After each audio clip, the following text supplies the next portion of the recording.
welcome to edition 53 of our Killa No Filla podcast with me, Rachel Fairburn, and Kira Pritchard-McLean. Just before we start, we'll do our usual disclaimer. This isn't hero worship. We do this podcast because we have a mutual interest in serial killers, and as long as we are doing this podcast, it stops us from writing to them in prison. Whee! Now, why am I laughing? Because we've been recording this podcast for half an hour and I've just realised it hasn't been recording.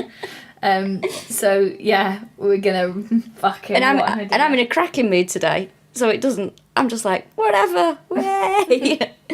Yeah, episode 53. We must apologise. It is a bit late, but we've been mega busy.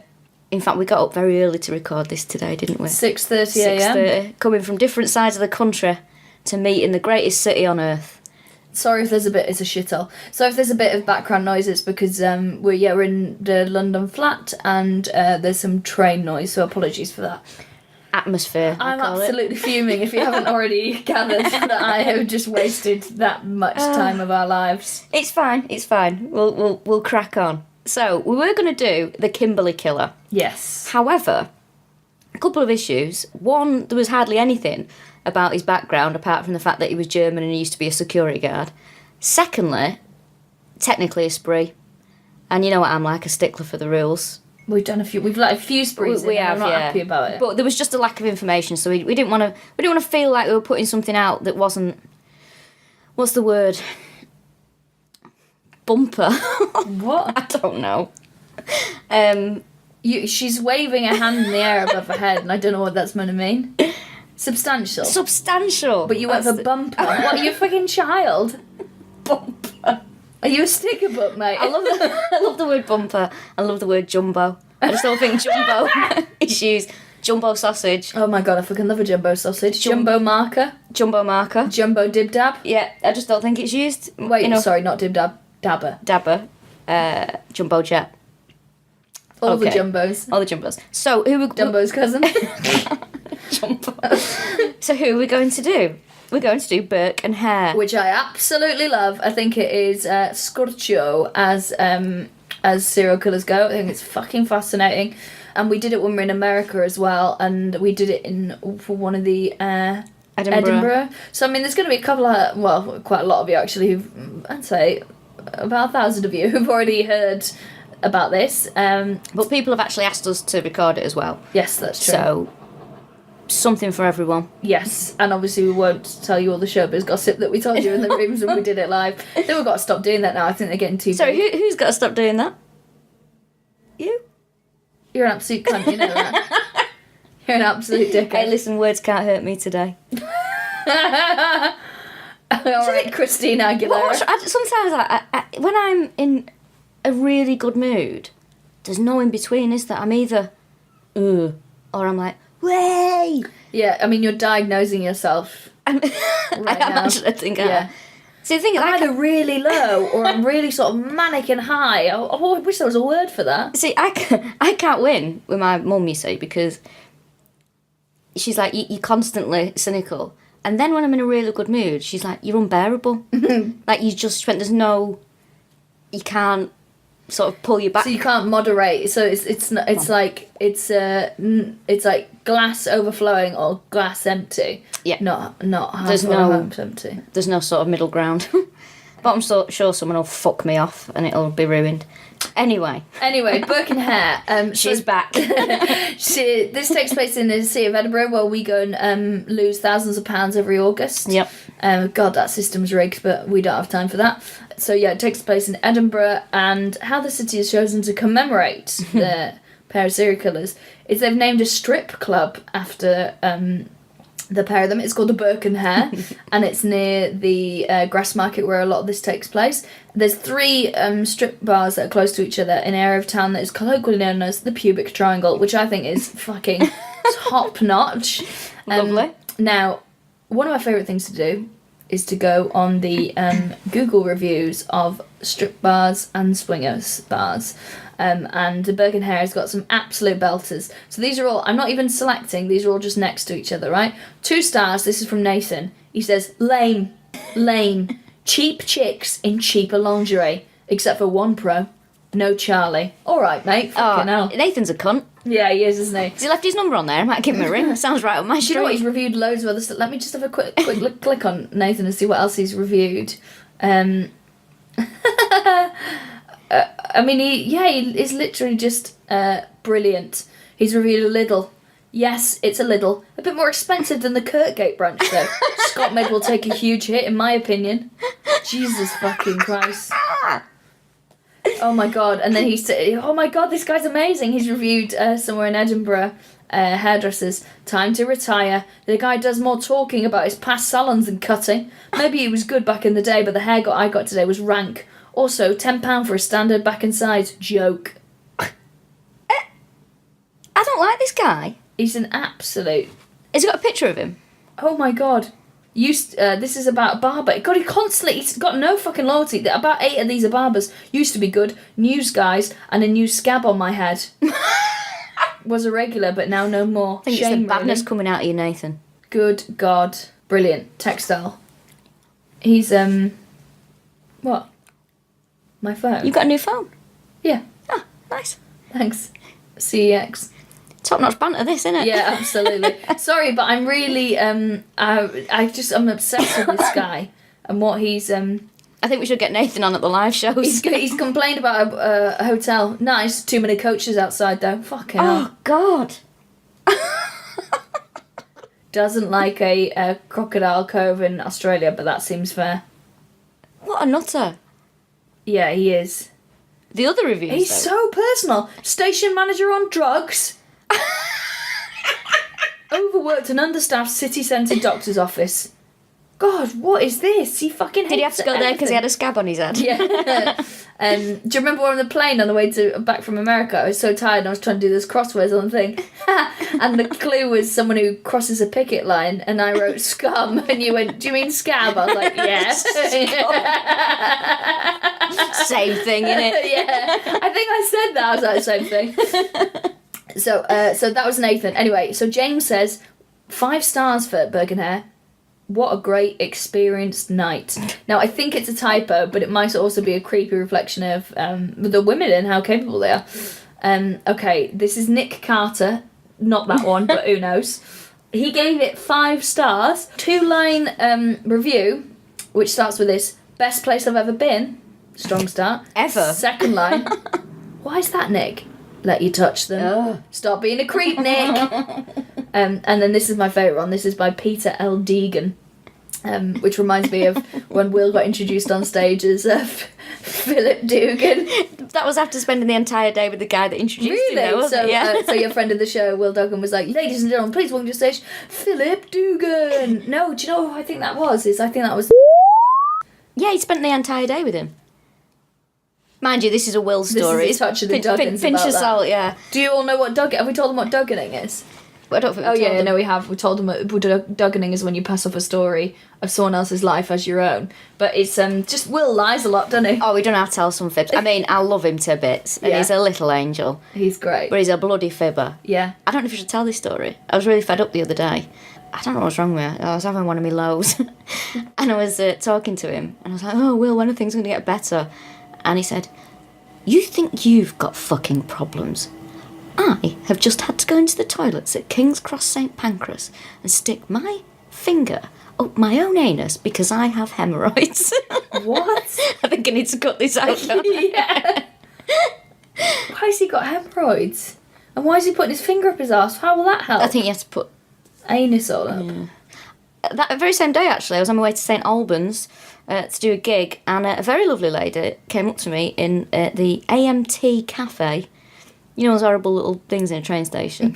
Like in a very, very depressing it was. And she said, "Oh, hello, are you Rachel?" I said, "Yes." And I thought I was going to be arrested because I'm paranoid. And she said, "Oh, I love the podcast. My friend doesn't believe that I'm in the same restaurant as you." And I said, "Come on, mate, this is not a restaurant." And she took a picture of us for Snapchat to show her friend. Oh, a police officer? No, it was a lovely woman. Oh. It's a nice woman. But I'm so paranoid, mate, that if someone asks my name, the first thing I think is, I'm going to get arrested. Even though I've done nothing wrong. I'll have to cut that story out about Will. What were we on about? I was reading you the last review. Oh, yeah, the last which review. is from Peter L. Deegan. So he's given it 2 stars, and he says, came there at 1945. Now, he's not put a dot, so it does look like he came there to celebrate the end of the Second World War. No stockings, just gravy browning. Lick creosote off a woman's leg. Came there in 1945 to order sandwich, to be rudely told that the kitchen wasn't open. Well, don't go to a strip club for a sandwich, mate. We were saying this when we were in America. We were like, who's eating in strip clubs? Why would you eat in there? And apparently it's a big thing in America. It's steaks that people go for, isn't it? Yeah, and like casinos as well. So that was us with egg on our faces, let me tell you. Yeah, apparently loads of people are like, oh, this place does the best like loaded fries. I saw a advert when I was going to Las Vegas. I might have mentioned this before. When I was going to Las Vegas a few years ago with my favourite ex-boyfriend. And there was a big billboard as you went in to Las Vegas, and it had a fork with a bit of steak on it. And it said, here's a great piece of meat. And then the next billboard was a woman in very scanty sort of underwear, and it said, and here's another one. And it was for a strip club. Jesus Christ. I did laugh. Yeah, and I mean, to be honest, anyone who's going probably to spend money there, that's right up their alley, isn't it? Yeah. That kind of humour. Will Duggan's frequented strip clubs quite a lot, hasn't he? He's going to go mad at us saying frequented. He's going to lose his shit about this. He's been in a few, yeah. Well, yeah, because he's a man of the world, isn't he? Yeah. And he was telling us about, well, he thinks that he can recognise someone who's a stripper from their smell. He says they have a very distinct... It's when he walks in. Hot panic. He says it's because they work really hard and it's really physical. Just you fucking dancing for like however many hours. He says that a lot of them wear lots of talc to kind of, I don't know, get themselves in and out of outfits, keep themselves in the bar. Is that a thing? Yes, maybe. Makes us slippy on the bar. And he says just like kind of cheap perfume, not as in like, oh, you smell cheap, but like obviously like I can get loads of this for a £5 from Home Bargain. So he's like, that's the smell of them. Yeah, you're not going to waste your good stuff on. No, you're not. Yeah, you're not going to rub Chanel No. 5 over some business. You know what? I don't even know what they're like. Technically, you are at work. You don't wear your best stuff for work. No, do you fuck? Absolutely not. Not even when you do stand up. No. We do for the live shows. Yeah, that's true. We really make an effort for that. I was thinking I need to buy something for that. Anyway, and he was saying that, yeah, sometimes the talc sort of, like, gathers, like, under their armpit and stuff and in, like, you know, like, corners because they've got so much of it on. And then I asked him if it gathers around the corner of their fannies, like, you know, when you talk too much and you get white bits in the corner of your mouth. If their fannies look like that. And then he didn't want to talk anymore. As if Will's ever been near.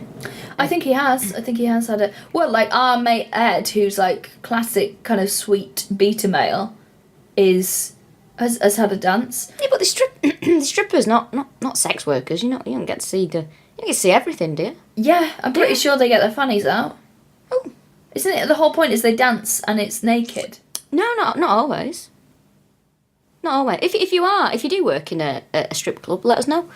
Well, is it not different? So some of them you'll pay for it. So like Ed had a dance, and I think that's why she was taking her clothes off and dancing because she apparently. I was like, oh, is it sex? And he's like, not really. I was just chatting to her at the bar because like some of his mates are in there. And then she was like, oh, do you want to dance? And he's like, I just didn't feel like I could say no. And then you get into this little booth and she pulls the curtain across and goes, right, sit on your hands.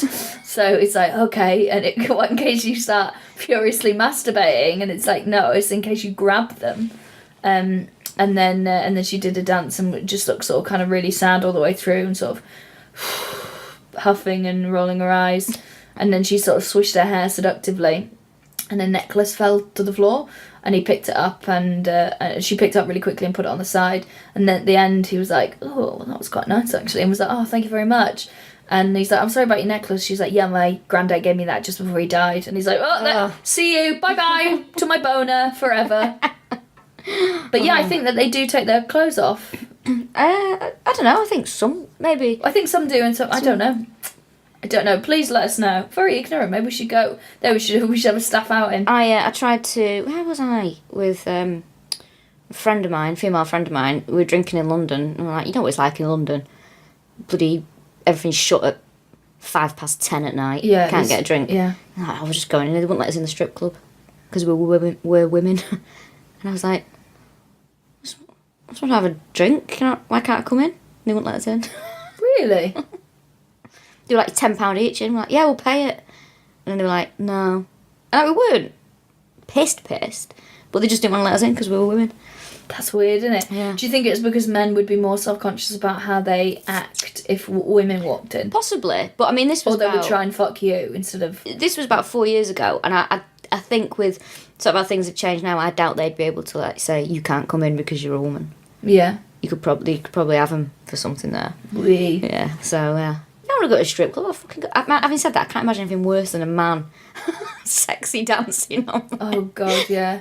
You know when people have it for like hen-dos and stuff, I'm like, it seems awful. Yeah. Or like Magic Mike and stuff like that. I'm like, it's not for me. Yeah, I think it's just a bit embarrassing, isn't it? It is, yeah. Yeah, not my bag at all.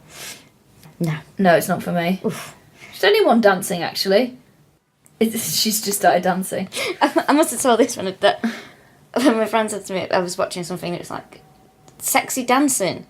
And I went, oh, shall I do some sexy dancing? And as I went like that, both my arms cracked. I was like, all right, I won't do that again. You told that, yeah. I've seen you dance. I've seen you moonwalk. You look like you're... Because we learned that when you're in America, we learned that you can't slut drop. Oh, this... You just can't do it. There's something wrong with your legs. Yeah, but I thought I could. It was Edinburgh that this news was broken to me after I had a night out with Anna, our tour manager, would you say? Producer. Yeah. Anna, our producer. Promoter for the live shows.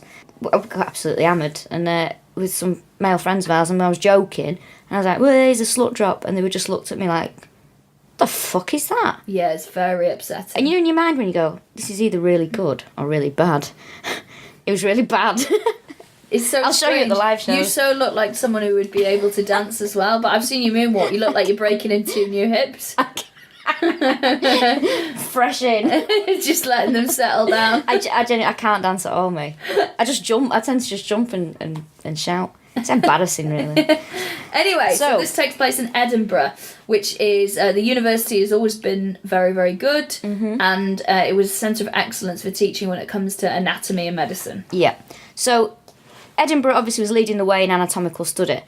Now, they operated to the Paris method, didn't they? Which meant one corpse per student. One cadaver per student. One cadaver per student. Because I think it's different. So, like, I think my friend did human anatomy and cell biology in the University of Liverpool, and in the first year at least, you shared the body. It was like 8 of you. I think maybe by the end you got your own one, but it was common to share stuff. And I think even between groups, all I know is that they were one day dissecting, they were doing the lungs, and so they cut them open and, well, they're already open, but like to remove the lungs to sort of see how it all works, lifted it out, and there was just an ear behind it, and it was some of the older students had cut an ear off and just hidden it behind there, and all those students got kicked out. Well, I think quite right too, because I have a bit of respect for somebody who's given their body to you to learn from. That's exactly what I say to all my sexual partners.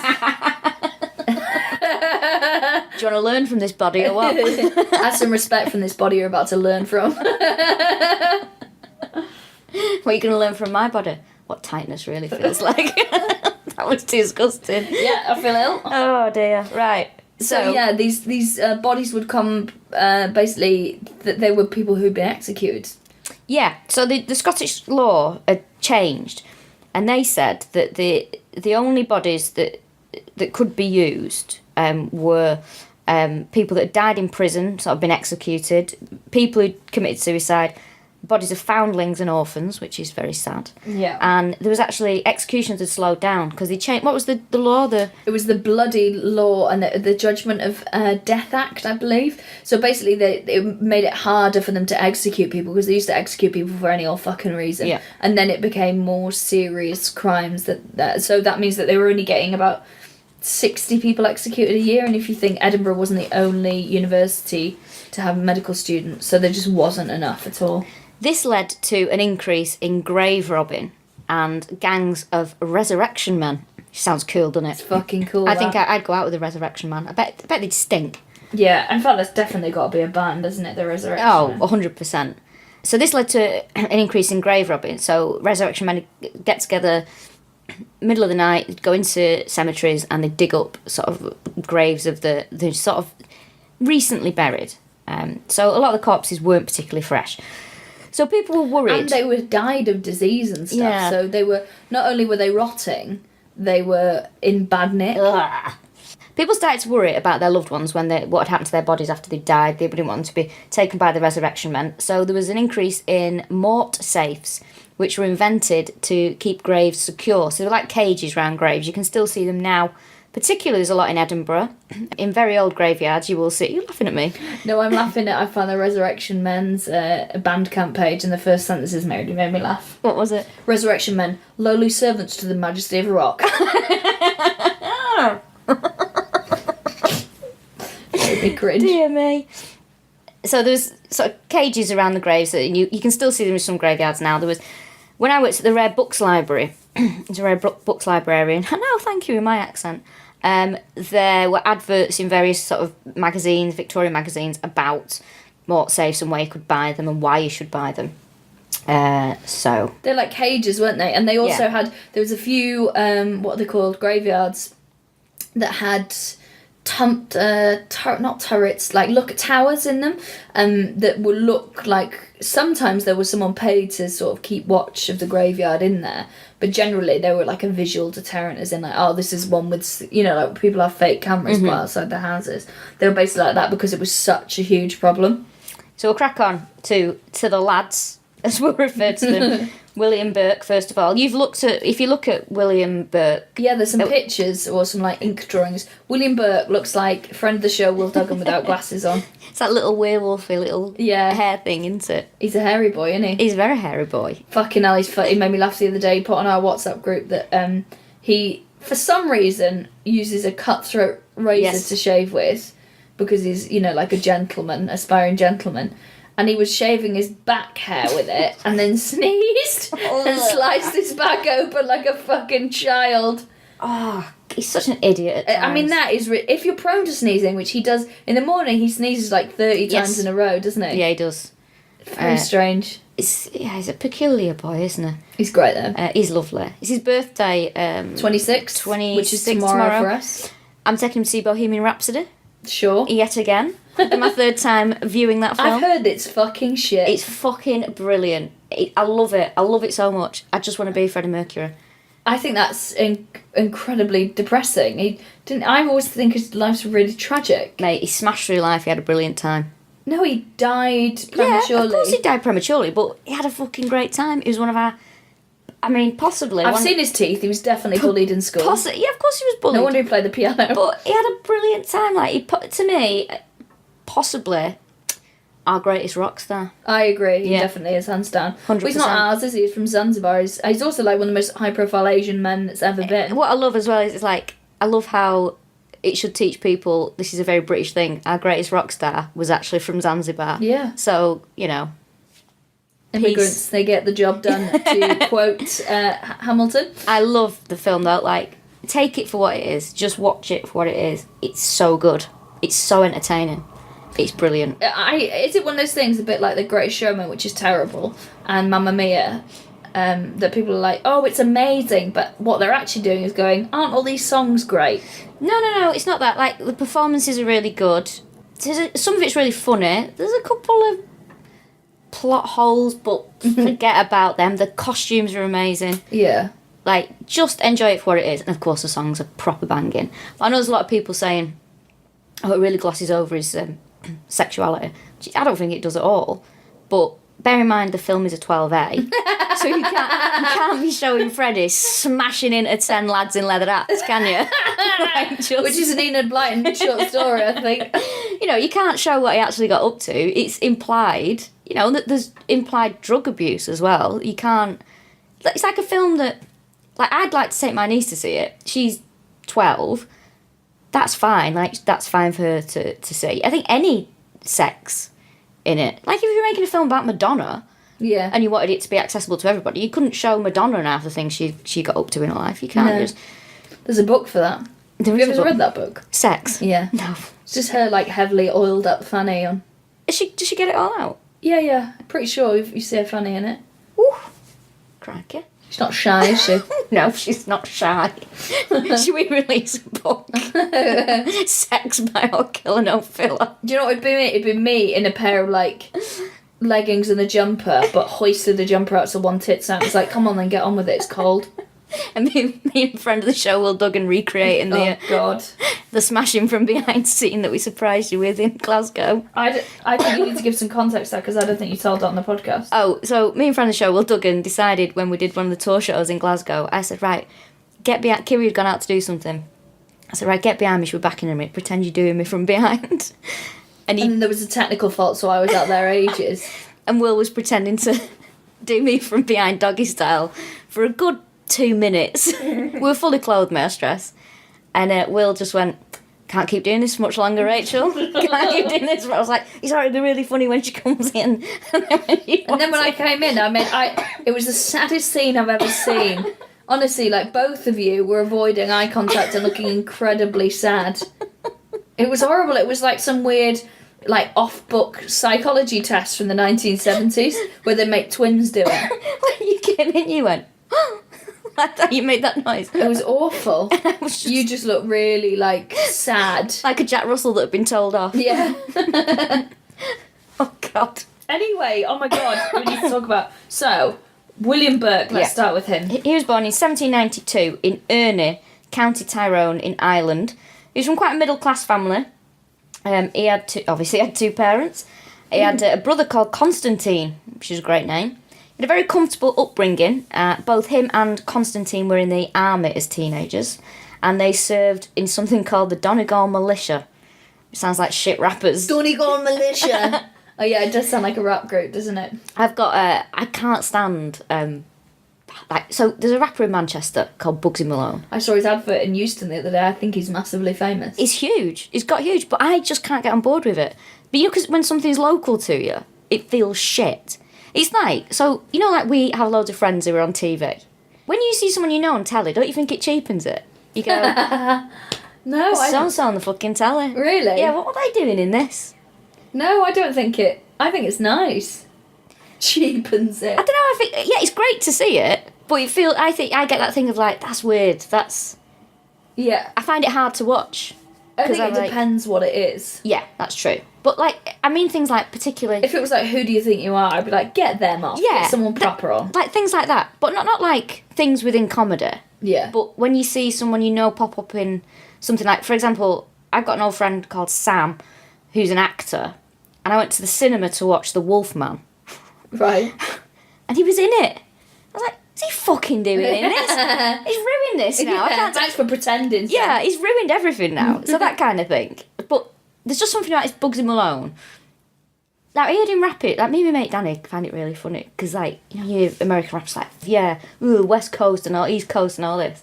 He's always like, yeah, 0161, I got the bus down Berry New Road. I'm having problems with the DVLA. They took my car away. I'm like, mate, it's shit. It's just crap. I just don't, there's just something about it that I can't get on board with because it's too local to me. But won't that good sound luck to the really lad. exotic to people in America? I don't know, would it? He's from near me, Bugsy Malone. He's from near us. Rapping about Harper Market. It's Thursday, it's the flea market day. Bought one shoe. I was round the back of Asda. It's fucking crap. It's rubbish. Bugsy Malone. I also don't like his name, Bugsy Malone. Pick something a bit more... Well, that isn't a famous that child isn't gangster. a thing already. Like, I mean, I hope he's not listening to this. I don't think this is his thing. I don't know. What would your rapping... I think if I was a rapper, We've come up with our rap names, haven't we? I'd call myself Petite Ice. And I'd be Little Tight Snatch. I'm getting that on a t-shirt. You're gonna get... Definitely. Lil Tight Snatch. LIL apostrophe. Oh yeah, you gotta have the apostrophe in there. Yeah. Because it'd be like, Yeah, just like Lil. Yeah. Or someone's auntie. Lil Tight Snatch. Here she is, Lil Tight Snatch. So, he got married. Drunk herself to death at 42. It's me, innit? So he got married. Sorry, I'm still laughing. It sounded like someone's auntie. Lil. got married, it didn't last very long. It was a very common problem that we all have. He had an argument with his father-in-law over land ownership. And he deserted his wife and his family. He had 2 children. He moved to Scotland, William Burke did, that's who we're still on, to work as a labourer on the Union Canal.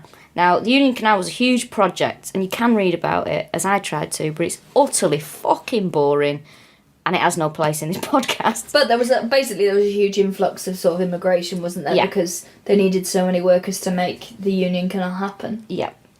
Now, he lived in a place, he moved to Maddiston, which is near Falkirk, and he met a woman called Helen McDougall while he was working on the Union Canal. He had the little nickname for her. He used to call her Nellie. I think that's cute. Nice, isn't it? Yeah. We asked people if there were any nicknames in the audience, and we would ask that. And there were 2 gay guys on the New York date who were great. They were great, yeah. And he was like, I call my partner Sugar Cookie. And Sugar Cookie was clearly fucked off that he told everyone. And we were like, what do you call him? And he was like, fuckface. It's great. I used to call my favourite ex-boyfriend, we never called each other by our first names. We used to call each other Pencil all the time. I think that's very cute. Because once I was speaking to him on Skype and he was drunk, because he was in America and I wasn't. And I was getting ready to go to work and I said, what's wrong with you? You look really pensive. And he went, yeah, you're a pencil. And it just stuck, and that's what we used to call each other. In public as well, people are like, these 2 are weird. I think it's really nice. It's cute, isn't it? Yeah, I don't have anything like that. Oh, well, my partner and I call each other, pig is our, term of endearment.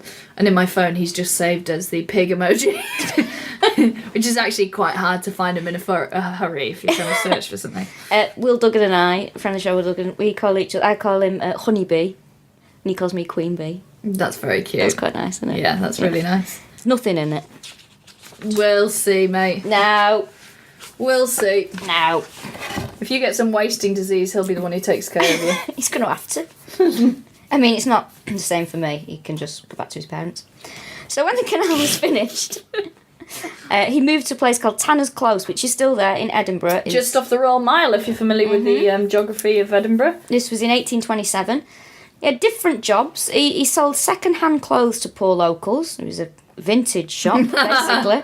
He was a cobbler, of which he was quite successful. He earned upwards of £1 a week doing that. He was described as industrious, good-humoured, and he often entertained his clients by singing and dancing on their doorstep. Which sounds like a fucking legitimate nightmare. If someone was like, hey, that Irish cobbler who sings and dances on your doorstep, I'd be like, go and fetch the fucking hose. Well, you know how I feel about singing and dancing. Lush. That's all I've got to say to you. I went to... I was on the phone to Rachel. We don't normally talk to each other on the phone. No, we do don't. It's constant WhatsApps. And she was like, hold on, I'm just going to nip into Lush, so we're chatting. And then she was like, hiya, as they could say hello as you walk in. And then so she walks in and then she goes, oh, fuck this fucking shit. And then I was like, what's happening? She went in there and they're all dancing because it's a Friday. Oh, embarrassing. Just don't, you might be near the West. It was Oxford Circus. You might be near the West and you're not going to get discovered where you're selling fucking bath bombs. They're not. Of course they are. No, they're not. Of course they are. Look, don't underestimate the arrogance of youth. Of course they are. That's exactly why they're doing it. So, he was a Presbyterian as well. Apparently he was seldom seen without a Bible. God, he sounds like a right laugh, doesn't he? Mm-hmm. Which brings us to William Hare. Presbyterian sounds like you, when you still eat fish but nothing else. That's what I always think when I think of Presbyterian. I think of that. My partner's... Is that going to pick up? Oh yeah, I should stop doing it, shouldn't I? I can't help it. It's really satisfying. I'm writing in dust with my finger on the windowsill. Like someone who's been imprisoned in the Tower of London. Yeah, I feel like Renfield. Eating all the dead flies off the window. I explained to my partner's brother that we were tedious vegans because he hadn't told him, and then he was recounting the story to his partner but couldn't remember the phrase that I used. So he said, they're pesky vegans, and she was like, does that mean they still eat fish? She's really bright. She's an accountant. She's so clever. But there's been the odd flourish where she sort of exhibited a lack of common sense. There's this great story about how she was... have I told this before, about the fondue? No, you told it on the live show. So they're all eating fondue and so like dipping it in and having it. And she was like, oh God, it's great, isn't it? Sauce is a bit boozy though. And everyone just sort of ignored it and carried on. And she was like, yeah, I don't think I'm going to have any more of the sauce. It's a bit boozy. And they're like, there is no sauce. And then they realised that she had been dipping the stuff into the liquid paraffin that was on fire underneath the fondue. Good Oh, God. a bit boozy. Oh, Yeah, I should think so, mate. It's fucking dinosaurs. so fucking dangerous. Oh, Kath from Gaines had the funniest thing the other day. She was talking about how much she hates the smell of petrol. And then they were talking about how petrol's fossils and dinosaurs, basically. And she was like, is that why it stinks? Like, that's the smell of the dead bodies. It's a waste. Oh, made me laugh. Oh, God. Right, William Hare. Oh, shit, yeah. He was probably, a bit vague this, he was probably born in County Armagh, or County Londonderry, or Newry in Northern Ireland. His age and year of birth are unknown. Bit of a diva. Bit like me. Never tell anyone my age. I like your attitude as you like, it doesn't matter how old I am. Well, it's like when I think, when you get asked to be in, like, someone wants to write something about you and they ask your age, you're like, what does it fucking matter? There's no reason to put Rachel Fairburn, however old, I just think it's unnecessary. I think you look great for 48. Fuck off. I mean, to be honest, I could be any age between 12 and 70. And I just don't think anyone would question it. Like, I could say, oh, it's my 12th birthday last week. And they'd go, oh, you're very mature for 12. I'd be like, yeah, thank you very much. I'd say, it's my 50th next week. And people go, looking good. I just think it could be any age. A taxi driver guessed my age the other day as 10 years younger than I am. Oh, really?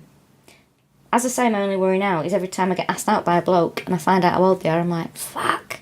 Yeah, I'm always 10 years older. Yeah, you like catnip to very young men, aren't you? Yeah. They love it. Would invite you over and, don't know, what do young people do? What do you want to invite me over and... Fidget spin? Do they think I can cook? Is that what it is? Is that what they think? So you can do the washing? Yeah. Oh, God. Anyway, so, he was arrested in 1828 and he gave his age as 21. So, we'll work with that. If you're that bothered, you can do some maths. Now,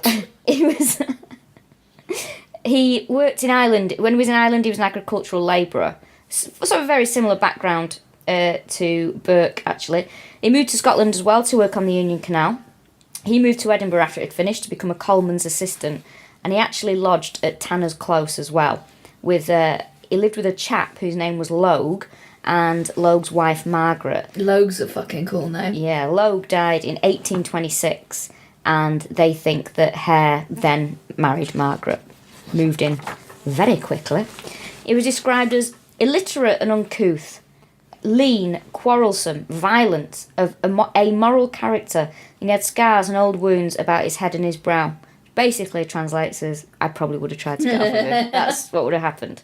Margaret was described as a hard-featured debaucherer. Yeah, they sound fucking great, don't they? Yeah, they sound like a right laugh. Now, in 1827, Burke and his wife went to Midlothian to work on the harvest, and this is where they met Hare, and they all became friends together. And they all moved into Tanner's Close, the two couples, and they got big reputations for being hard drinking, and they had really, and for the boisterous behaviour, bunch of legends. 29th of November 1827, they also had lodgers in the place that they were living, in Hare's. It was Hare's house they were living in.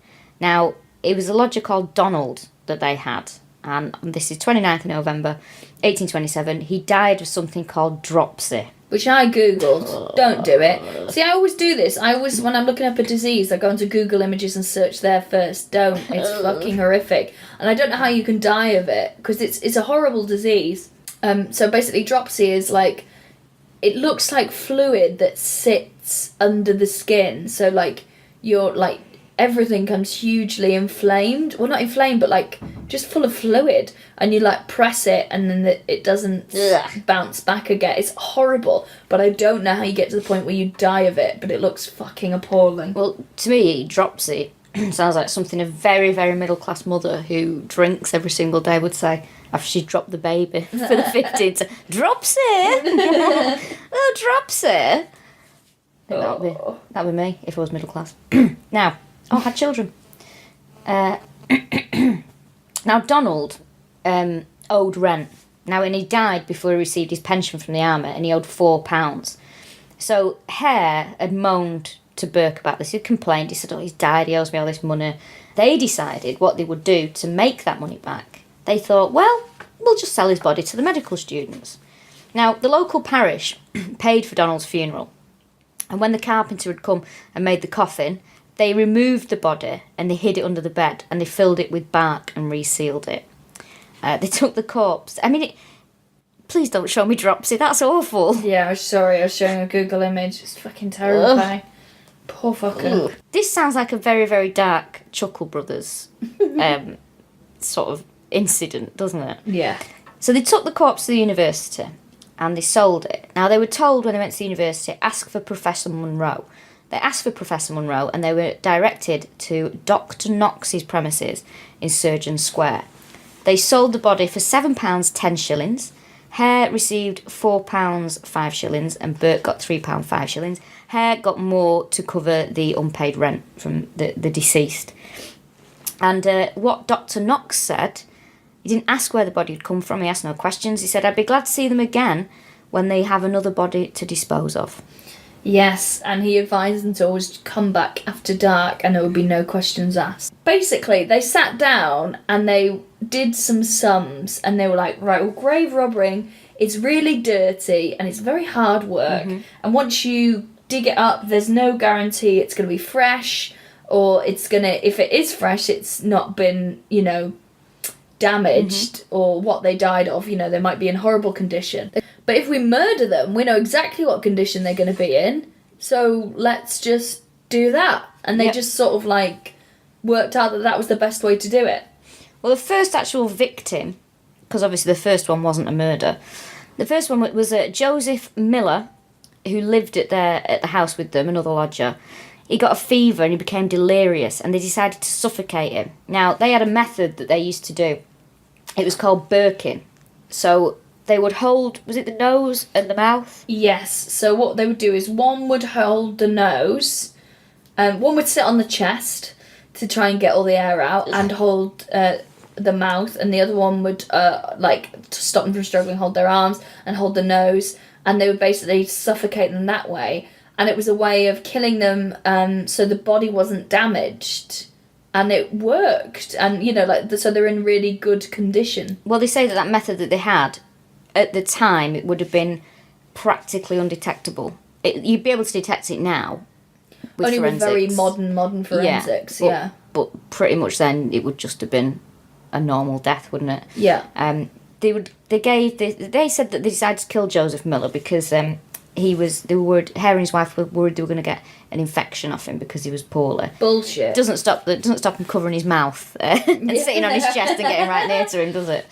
So they gave him whiskey, which they did with every victim, as we'll find out. Get them a bit drunk, and then they do a bit of burking.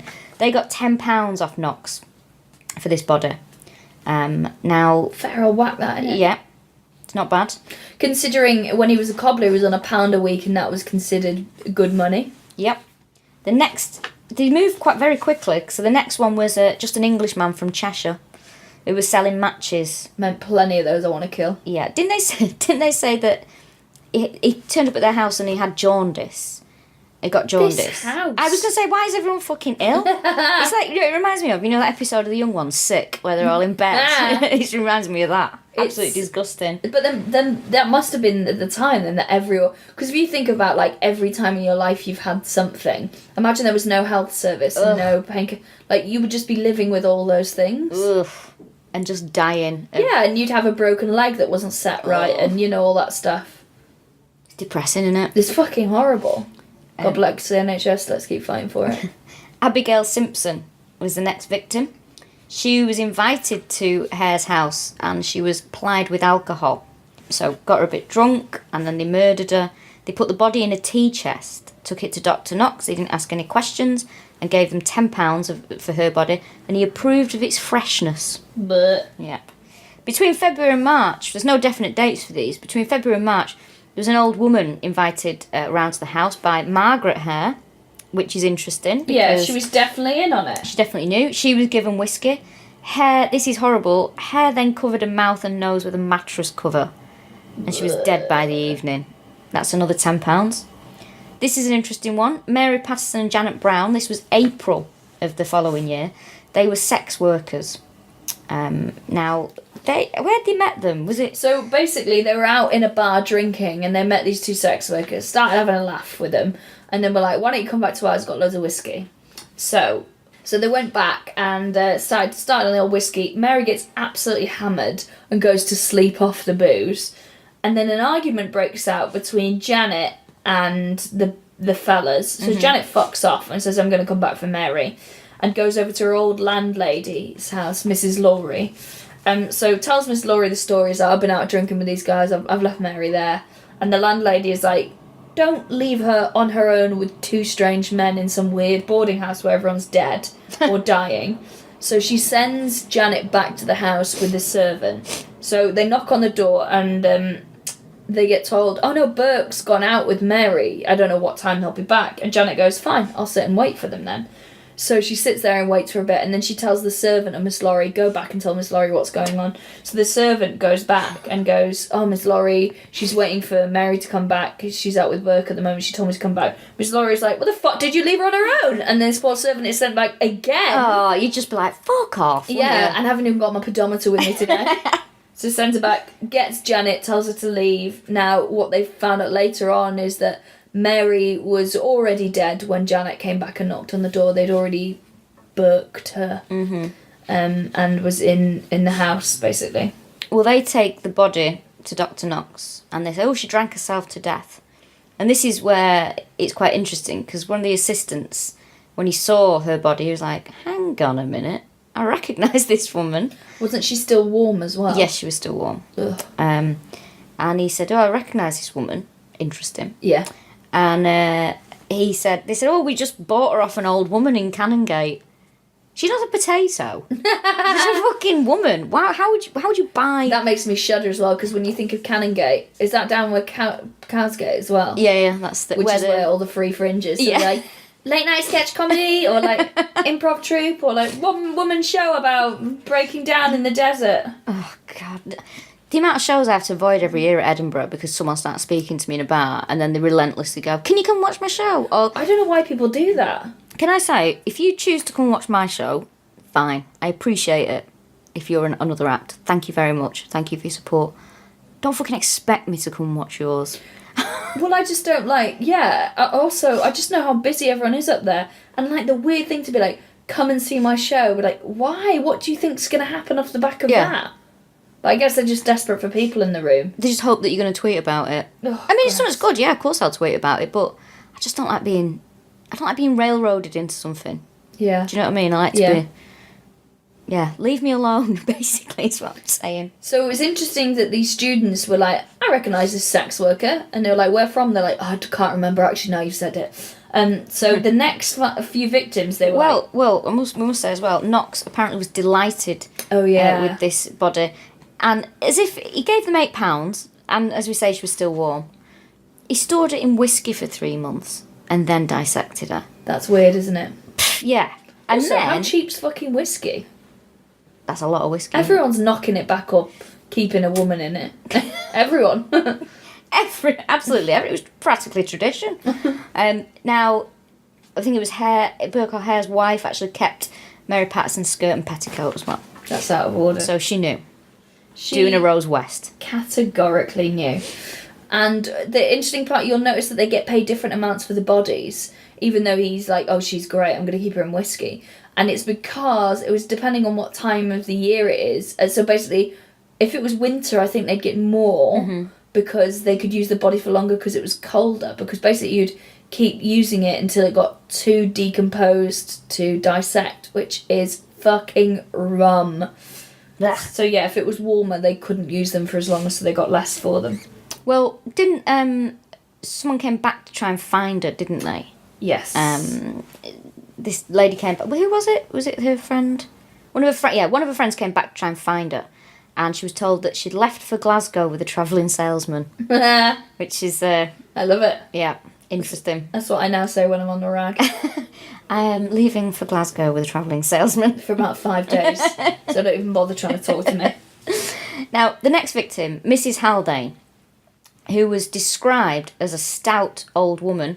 Now, it just shows this poor woman has been dead for over 100 years and she's still being body shamed. Disgusting. Yep. She lodged with them and she... Rumours that she was a sex worker as well. Mm-hmm. She'd got drunk, they'd given a drink, and she fell asleep in the stable, legend.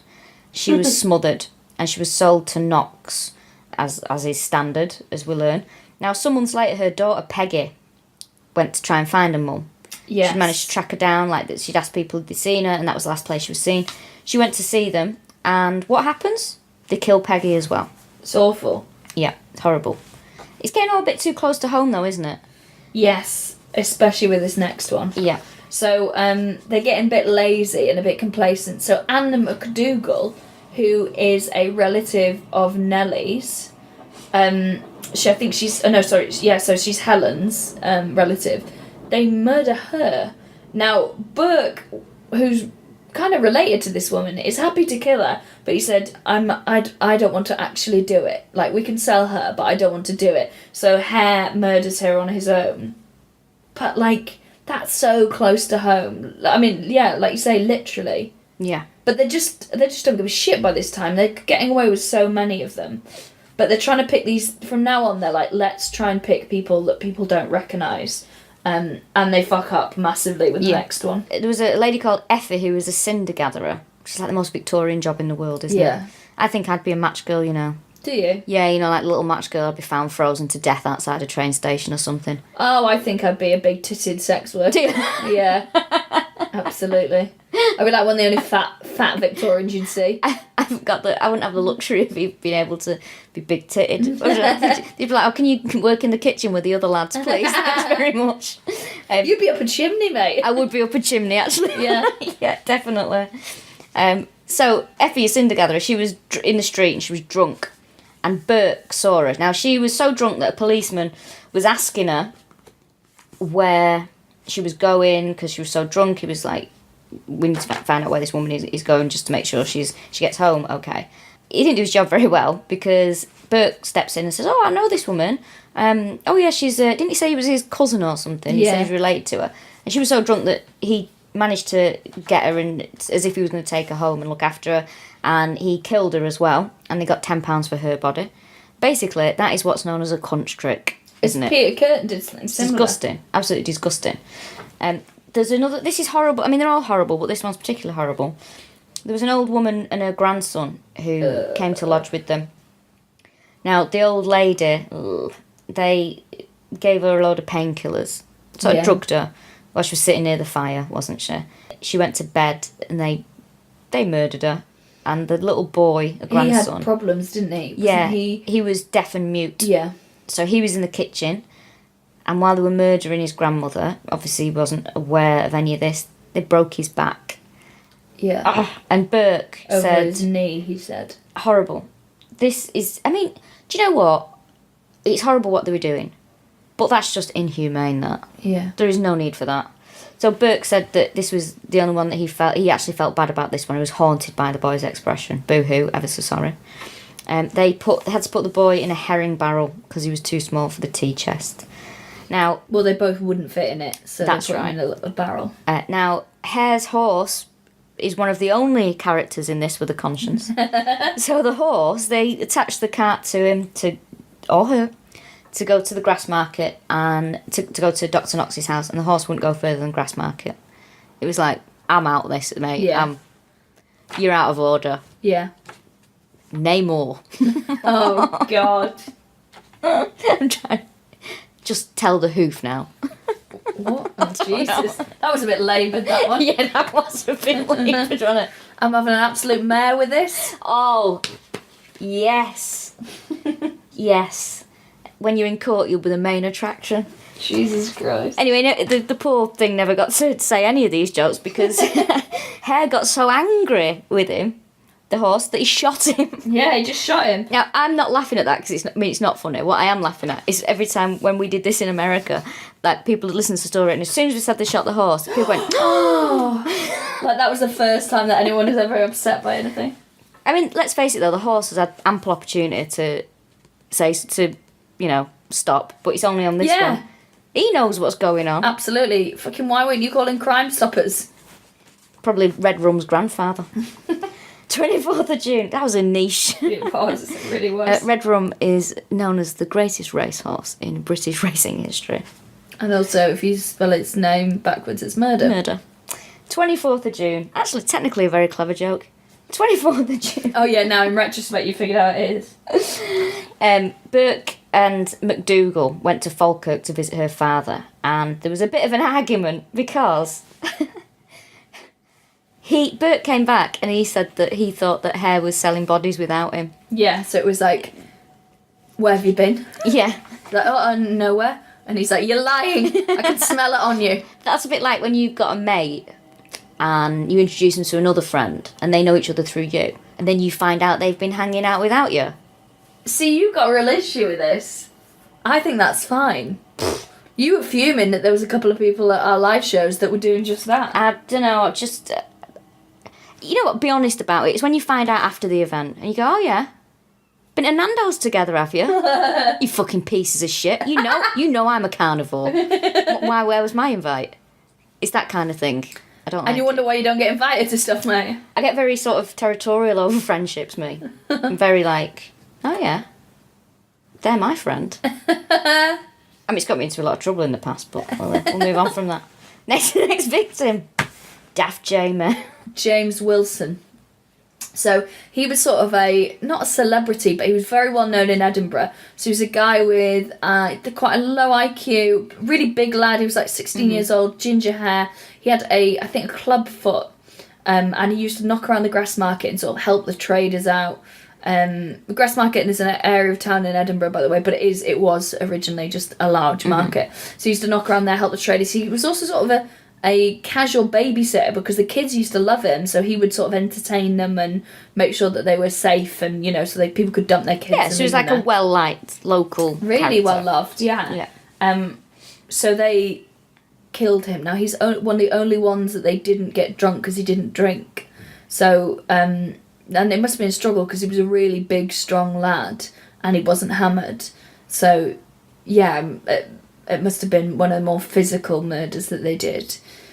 So they murdered him, took him to Dr. Knox, and the students were like, isn't that Daft Jamie, which is what he was known as. And Daft is like, it's kind of it's not a very PC term, but it's not a spiteful necessarily, is it? So someone's daft, it's like silly, isn't it? Like, yeah, stop being daft. Yeah. But also if somebody go like, oh, the daft lad in the village would be someone with like learning difficulties. Yeah. So they were like, isn't that Daft Jamie?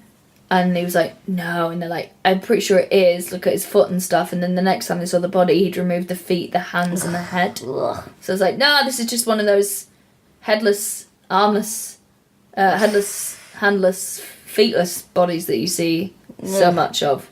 And so, yeah, that was, again, I think, Robert Knox being culpable and hiding. Yeah, basically hiding what he's up to. So James and Anne Gray move in with the Burkes. So they live there.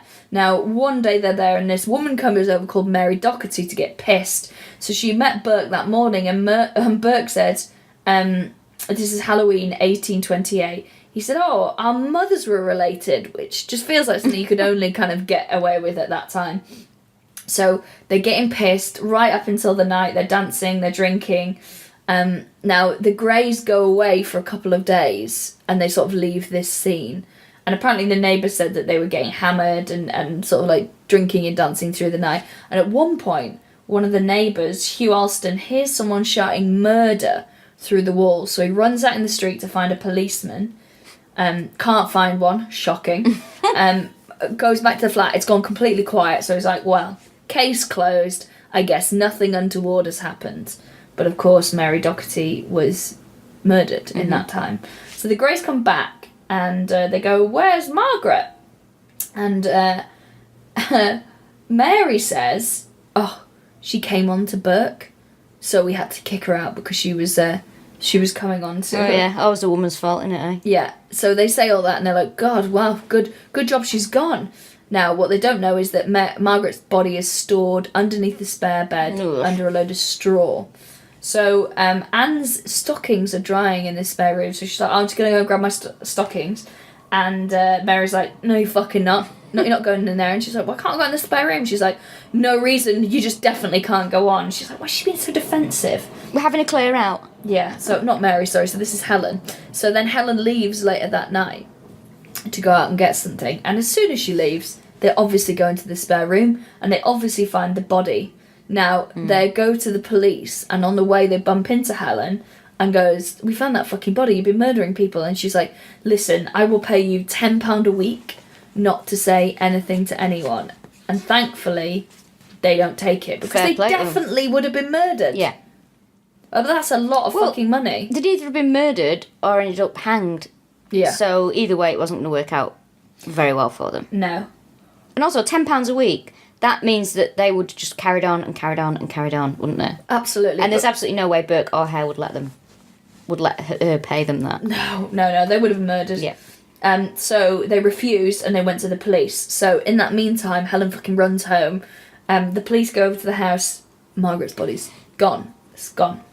So Burke and Helen are questioned separately. They have completely different stories. Now, at the same time, the police get an anonymous tip-off about Dr. Robert Knox and people turning up that people recognise in his lab. Is that what you call it? Surgery? Surgery? Yeah. So they go up to the university and they find Mary Doherty and James Wilson in there. So they find the bodies of Mary Doherty, who's just been murdered, and what is left of Jamie Wilson. So Hare's arrested. Now Burke blames Hare, says, I didn't know any of this was going on. I had no idea. I know I lived with him, we were friends, but I had no idea. So a month goes by and they can't move anything forward because no one's testifying against anyone. They're all sort of lying and covering their backs. There's also a thing in the law that you couldn't force someone to testify against your husband or wife. Right, yeah. So a month goes by and the police go, right, we need to fucking do something. So they offer Hare immunity to testify against Burke. So Burke is charged with Mary Doherty, James Wilson and Mary Patterson's murders based on evidence found in Robert Knox's place and bits around the house. Now, they don't fuck around with this. Oh, no. The trial is on Christmas Eve of 1828. Imagine that. As if you've not got enough to do. Yeah. Imagine all the peeling you'd have to do when you get home. I'm trying to hold that down when you've just listened to this trial. Both of the Hares testify against the Burkes. I know. Scandal there. And then Christmas morning, again, they fucking carry on with it. It takes the jury 50 minutes to decide. Of course it is. They want to get home and fucking watch Sound of Music to find Burke guilty. Now, Helen is let free after a while. And 16 months before he's hanged, he confesses to everything, which is why we know so much about the crimes. Well, Hare actually was put away for a bit, but he was released in February 1829, wasn't it? Yes. So he did a little bit of time for it, but not as much as he should have done. But what happens is when he got released, there's fucking mob rule. Yep. So he gets found and battered. The rumour is he's thrown into a lime pit, which makes him go blind. Yep. And he he was seen in Carlisle. And also there was a rumour that was the blind beggar in London that was him. Helen couldn't escape either, could she? No, she was sort of harangued by people and moved to Australia eventually. Margaret, she went back to Ireland because they were both just mobbed wherever they went. Yeah. Now, obviously they hanged Burke, but he didn't just stop there. They sort of made a bit of an example of him. They used his skin to do a bit of anthropodermic bibliopedia, which is where you use human skin to cover books. So very popular during the French Revolution. The library that I used to work at, there was several books that were leather bound, and some of them probably would have been human skin, but you weren't allowed to know which ones. So, because you didn't want to make it a thing, right? Because people are weird. Yeah, people are weird. Says us. And thanks for listening. Thank you. Yeah. Now they also made a business card case in his skin. His skeleton is still on display in Edinburgh Medical School, And you can see the book and the card holder, Surgeons Hall, in Edinburgh as well. Yeah, there's loads of stuff you can see. Who did his autopsy when he died? Oh, strap in, Dr. Knox, who gets away with everything. Pretty much, yeah. He gets disfellowed, doesn't he? So he's a fellow of the university. So that's all that happened to him. Because in 1856, he was working in the pathological section of Brompton Cancer Hospital. Yeah. And he was last practising at Hackney Medical Practice, and he died in 1862. Yeah, so he totally gets away with it. So he's down in Hackney, yeah. And there was pressure locally. Down in Hackney, he's a fucking hipster as well. He don't get any worse than that, does it? He was he was forced to step down, but he still kept practising. He's like, we said this, didn't we? He's like Louis C.K. Just disappears for 10 months and then comes back like nothing happened. But everybody knew that he was a part of it. There was a children's song that used to go, up the close and down the stair, in the house with Burke and Hare. Burke's the butcher, Hare's the thief, Knox the man who buys the beef. Oof. So that was a song that people used to sing in Edinburgh. Even the kids. It's no candle in the wind, is it? No, it's all right. But because of this case, the law changed to protect people to try and discourage people from murdering for money. So they changed it that the bodies could be given to medical science if they were unclaimed bodies from poor families, basically. And they were unclaimed bodies, which meant that it was almost always poor people that wouldn't come forward and collect them because they couldn't afford to bury them. So that was just another way of, again, just poor people. It's just depressing, isn't it? Yeah. Yeah, and it all feels like it would be so filthy and cold. I know. Well, do you know what? It's very cold today, isn't it? Yeah. And my feet are freezing, and it's we're sat under a duvet doing this is making me feel colder. Yeah, like, it is, isn't it? Yeah. Because Edinburgh's always Edinburgh at this time of year be absolutely freezing as well, and that just like drafty houses. No wonder you get fucked on whiskey all the time. So that is it's usually vodka that gets me fucked, mate. Really? Are you a vodka person? No, I was doing a sex joke. I do actually drink. To be honest with you, I'll drink any spirit. Thanks for the sex joke. Thanks for having to explain, actually. It is cold. I think after the horse jokes, I think that's gone. Yeah, my mind's just slowing down. Thanks so much for listening. Yeah, we really you. Appreciate it. We're very excited to see you guys at the Christmas shows next couple of weeks. Don't forget to bring sanitary products. Menstrual products. Is that what you call them? Yeah. Why? Because sanitary makes it sound like it's unclean. Yeah. And jam rags, as you like to say. Yeah. Just bring them to the live shows. For the collection. Makes a huge difference. We made a really big difference. Someone said, it was very sweet. I must stress it's not for my vagina and everything it went through in America. This. It's nothing to do with me, I'm fine. We're going to have the last bugle playing for that at the beginning of the show. To remember Rachel's fanning. If you can bring them to the Salford show or go to Every Month Manchester, a brilliant organisation. And then in London, I think we're going to do it to, are they called like Bloody Good Period? I think so. But yeah, they're an organisation down there. Some very, very sweet people have been saying, because I'm on tour next year. It'd be great to see you guys there. Obviously, no press, but I'm going fucking nearly everywhere. And some of them have already sold out. Bristol sold out, Cardiff sold out, Aberystwyth sold out. First Manchester date is sold out. There's a second Manchester date. It'd be great to see you there. So someone was like, are you going to be collecting them at your solo shows? But like, what you need to understand is like, I'm travelling usually on my own on a train, and it's usually like at least a bin bag's full like of tampons. I can't be lugging that around the country. There will be food banks near you that really need it. So feel free to donate to your local one. Your tour. People can buy tickets for that. Yes. Thanks to people who came to Smash Out the Frog and Bucket. Sold it the fuck out, mate. Yeah, and I'm doing it again, against my better judgment, because to me, once something's done, it's done, innit? Here she is. I'm in a great mood today. That's right, fuck it, it's done. What am I going to talk about next? I want to be Freddie Mercury. I'm doing another one at home in Manchester, again, that I've been asked to do. It's a double header. But I'm going on first, and if you want to see me, come and see me, because I don't give a shit about the other person, quite frankly. Oh, is it? Oh, really? Yeah. So, do what you will, but I'll be going on first. Stay for the show, but I'm looking forward to doing it again, so that'll be on sale soon, I'll let you know. But other than that... Great. It's a fucking banging show. You know, I'm not going to Edinburgh this year, so I'll be up there doing a musical and Suspiciously Cheap and all Killa and stuff, but that'll probably be about it. And Gaines have got a new show, so I'll be focusing on that. oh, lots going on. Lots going on. Lots of fingers in pies, mate. Yeah. Hopefully next podcast I might have some interesting stories for us. Oh, because you're going on a date? Yeah, well, I'll tell them that. Okay. And I think next one will be a Christmas special. So we should put some time aside for it. I think I've got a day for us. But why don't we do the Golden State Killer and do a 3-parter? Let's do that, yeah. Yeah. That'll cheer us up. Or maybe you're all fatigued because everyone kind of jumped on it in a kind of a gross way. Maybe fed up of it. Yeah, so, we're always open to suggestions. Thank you so much for listening. Thank You're brilliant. you. Hope to see you on tour, and we'll see a load of you in the next couple of weeks. Bye.